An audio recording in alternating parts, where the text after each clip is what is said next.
Hello everyone, my name is Rosie, and welcome back to Rosie's Rapid Record Reviews. Yeah, let's get right into this one.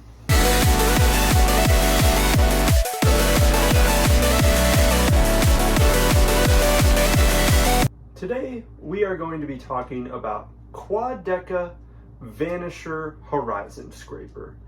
And this is an album that it was only a matter of time till I got to it. I was on vacation when it first dropped, and I listened to it the first time, and I thought it was shit. I'm not gonna lie to you. I mean, like, not completely, don't get me wrong, but in comparison to I Didn't Mean to Haunt You and Scrapyard, I really was not feeling it. Like, I loved Godstained as a single, perfect song. I absolutely love Godstained. And Monday wasn't really there for me yet. Forgone, almost there. I absolutely loved the first half, but wasn't there yet, and I hadn't checked the visuals for any of them. So going into this album, I just knew I liked Godstained, and what didn't help is me being on vacation. I was driving in the middle of the mountains listening to this, and the audio quality was just not doing it, man. But we're back home. And as you can tell, if you look up here, I might have switched up a little bit. But before we get into that, I know I'm a little bit into this video already, but as you know, if you follow this channel, I like to try to draw the artworks in a poor way, if that makes any sense, because I'm not absolutely like a great artist, but I just have a lot of fun doodling with these.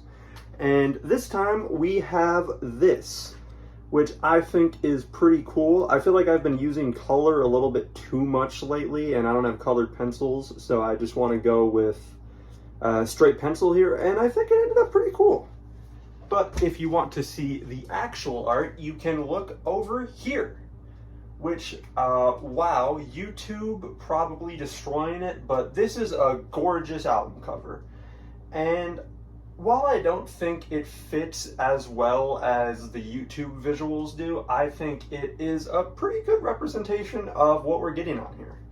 Just like he did with I Didn't Mean to Haunt You, Vanisher Horizon Scraper is a more conceptual album, kind of following the trail of this lonely sailor out on the ocean, realizing that the end of the world is happening, which, you know, Quadeca, he loves his fun, exciting, super happy and lively concepts. So, you know, it's nice to get another really, really happy one here. Joking aside, I'm glad I really sat down with this Quadeca album after I got home, because first couple days, I don't know what it was. I think the Tyler album just being an absolute vibe and such a fun album to listen to kind of had me a little bit, like, you know, scared to come back to this, because it's a lot more, I don't know, a lot more massive feeling. And once I finally did, and I put the visuals in front of me, it's just an incredible experience. Anything here I'm about to say about the songs, it's important, but if you have not watched the visual for this, please go do that. I feel like every visual here enhances the music, even if it's a song I'm not super into. And I feel like the amount of work he put in going out there and filming all at these different locations, it should be applauded, you know? It's pretty great. I just love how they accompany each other, but I'm here to review the album. This album starts with No Questions Asked, which is a very ballsy move in my opinion. It's one of the less forgiving tracks on here because it has so much going on. It starts off very beautiful and light, and it gets a little stormy sounding. You can feel like rain and thunder and wind, and these vocals come in almost just too weak, not really believing what they say until in the end I feel like it finally collides, and it just feels like a warm hug, you know? I'll be there when no one is. That's a great line. And I think it starts us off in a solid place to get into Waging War, which is the only song on this album that doesn't click for me. I'm sorry, I gotta say it. I don't know what it is. And I've listened to this album like 6 or 7 times, and I really love a lot about it. But something about this one just, I don't know, it's missing something. I do like the guest vocals, and I do like the switch up in the second half, but the way these two parts of the track connect doesn't really do it for me. But that all goes away with track 3, Ruin My Life, which is a pretty mellow cut in the track list.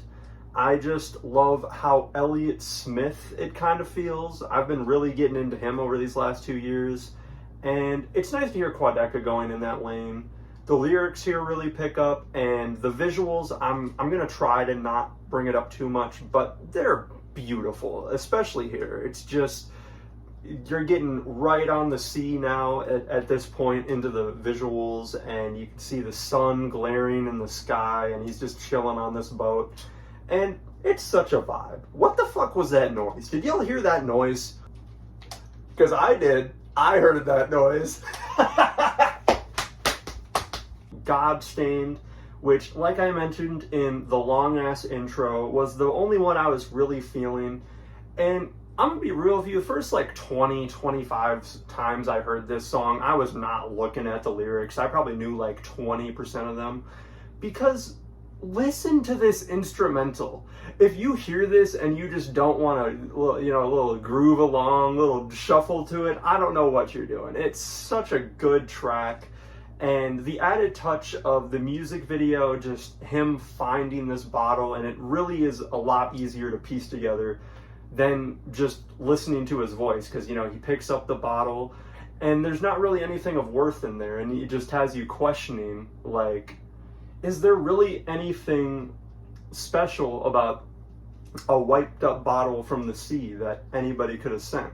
And this leads into At a Time Like This, which I know I just said I wasn't going to say anything kind of negative about the album, but the first 2 minutes of this song, I don't got anything to discuss. Stuff happens, there's this sound, like it's cool, but once that second half comes in, and there's like these almost like horn sounds with the synth, these and you get these reversed drums, oh my god, it's incredible. The visuals really add to it, but this kick, that 808, the drum pattern, and Quadeca just going, whoa, in the background, oh my god, it's so fucking hype. I wasn't there first, second, maybe even third listen, but on these last couple listens, this one's really clicked with me. It just gets me amped up, gets me working better, and I love it. Hello. Real quick, I'd like to say the Monday section of this video didn't really go well. I don't feel like I properly explained why I like this song. So I'd like to do that real quick while you just look at me with whatever expression this is on this coat. Yeah, it's a very gentle, nice song. I just love how calm the instrumental is. The chorus gets you really teary-eyed. It's just beautifully sang, and I think melodically it's one of his best tracks. I love the sentiment of it, and yeah, that's all I really got to say. Beautiful visuals that accompany it, and it's grown on me a whole lot since that first listen. Don't you give up on a Monday, bro. It's only the start of the week. You got 6 more days to go. Just keep pushing, you know? Dancing Without Moving is probably the most normal, like, scrapyard-esque Quadeca song we get here, and I absolutely love it, man. This chorus is just so memorable. The way it's just tied together, and when he hits that final word, that I, and it just explodes, oh my god, it's beautiful. Once again, visuals so great here, him just in the middle of the night on the sea, freaking going up and down with the waves. It really fits the song and the title, Dancing Without Moving, because he's not moving, he's just chilling there, but the waves are crashing him by. It's just, oh my god, it's an amazing song. I've had this one especially on repeat since the album drop, and the chorus is ridiculously catchy.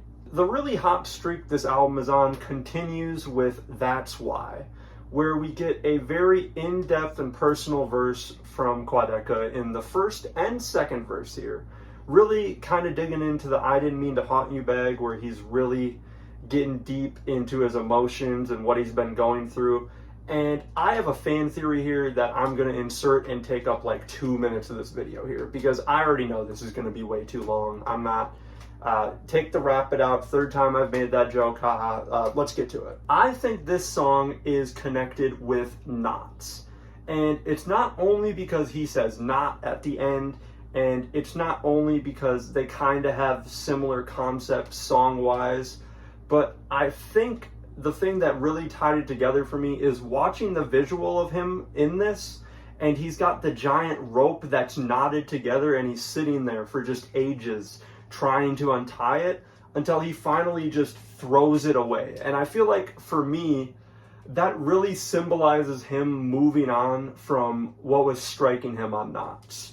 Maybe I could be wrong, but there was something powerful in watching that, just him trying his best to untangle it and saying, you know what, maybe sometimes you just can't do this, and throwing it away into the ocean, or I guess this level water. He was pretty high up in it. Verses on this, immaculate.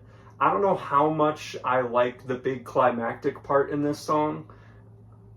There's nothing wrong with it. It does do its job, and especially in the visual, I think it fits. But overall, it's not as interesting to me as the first half, just because this orchestra loop is so emotive while his verse is very dry and cut. It just feels like he's talking to you while this orchestra plays something beautiful in the background. The next two songs, I don't have too much to say about, and I feel like that's kind of most reviews, so sorry if you were coming here to hear me talk about I Dream About Sinking for a super long time. It's just not happening. What I can say is it's very pretty. It's a nice little ambient record like Quadeca likes to do. He usually drops these on the D sides of the vinyl, but it's nice to get one on the album.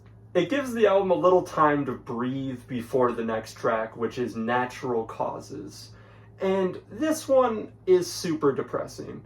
I think the way he described it on an interview with Zach Singh is a lot better than I would, where he's just saying it's this sailor getting these calls of, oh, this ship went down and this dude left, and slowly realizing that you really are alone out there in the sea by yourself and anything could happen. And that paranoia seems to really creep up on the character in the story of Vanisher. And I feel like, while there has been story up to this point, this is where the story part of the album really picks up. There's been the Maruja vocal lines, and those progress it a little bit. But at this point, he's getting paranoid, he's losing his shit. And that leads us into Thunder, which I know I said I was going to shut up about the visuals, but holy fuck, the fucking visuals, bro. Look at he's sitting there, and then there's the thunder, he's doing this, and then you just see the thunder strike in the background. Oh my god. It's so cool. It's so cool. But gushing about that aside, this is the not type track of the album. I know I had the That's Why connection, but this is the most hype, rap, energy track on here. I love the it makes for a nice background and gets you hyped the second it starts. And even those little I don't know what it is, these little percussive elements right at the start, you just know something's about to happen. It makes for something different from the rest of this album completely. And you need that to get into the next track, which is The Great Bakanawa with Danny Brown. And if you listen to I Didn't Mean to Haunt You, you know he rapped from the perspective of carbon monoxide, and you might be thinking, well, how is he going to top that? Well, boom, bitch, he is a moon-eating dragon from Filipino lore, which is pretty sick. I like the visualization of him just being the dragon, licking his lips, waiting for the eclipse, just taking down these moons. And Quadeca's verses really, fight with this. He's like, oh, I got this dragon, I'm going to try to screw it out of whatever it's doing. But I think eventually Quadeca, or whoever the sailor is in this story, ends up losing. Instrumentally, this is another really solid cut too. I love the back half where it gets almost this West Coast tinge to it, but it's still weird and Quadeca sounding. It's such a it's such a strange mix of the West Coast rap style and what Quadeca already does. I love it. And because we just be doing anything, here's the song that's gonna make you cry after about the moon-eating dragon track. And that is Forgone. And like I said, I did like the first 4 minutes of this on single release, and it was very beautiful. But listening to it and watching him play that piano while the waves crash by and fully getting what's going on in the story of the album, it really hit me. This, if you said this is the best song he made, you know, good on you. I think that's a fair enough point. I don't think it's my favorite on here, but those first 4 to 5 minutes really hit you in the feels. It's probably his best vocal delivery, and I just love how impassioned this piano performance is from Quad on here. And finally, that leads us to the end of this project. Casper with Maruja, and I don't know the name of the vocalist from this band, but he ate this up, bro. He went absolutely nuts with his spoken word segment at the end here. I know that Cassini's Division had a spoken word segment, so it's only right to end the next album on a similar thing, but while that one just makes you more depressed and sad as the static fades in, this one really increases your hype with just such descriptive language about the captain going through the grueling storms and knowing his last moments are upon him. And then you finally get to that rock breakdown at the end of the song. And while the rock breakdown is going on, you can literally hear the sailor drowning in the waves and coming back up while it plays. It is a very exciting way to end the album and just makes for the perfect closing moments. I've went through all the tracks. I don't want to waste your time too much more here. I just wanted to really gush about Quadeca and this album and how good it is. It really grew on me, man. I'm sorry, Quadeca, for listening to your last 2 albums for the first time with really shitty headphones. I will try to book out a date next time. We'll see how it goes. A little bit less rapid than usual, I think I would say. Thank you for watching. I hope you enjoyed. I will see you all in the next one. I'm going to try to play my favorite bits at the end here. I don't know how that's going to work because going down to 3 parts of this 70-minute album sounds like a problem. But, you know, good luck, Rosie. You got it. RRRR. You always feel like I'm turning my mind.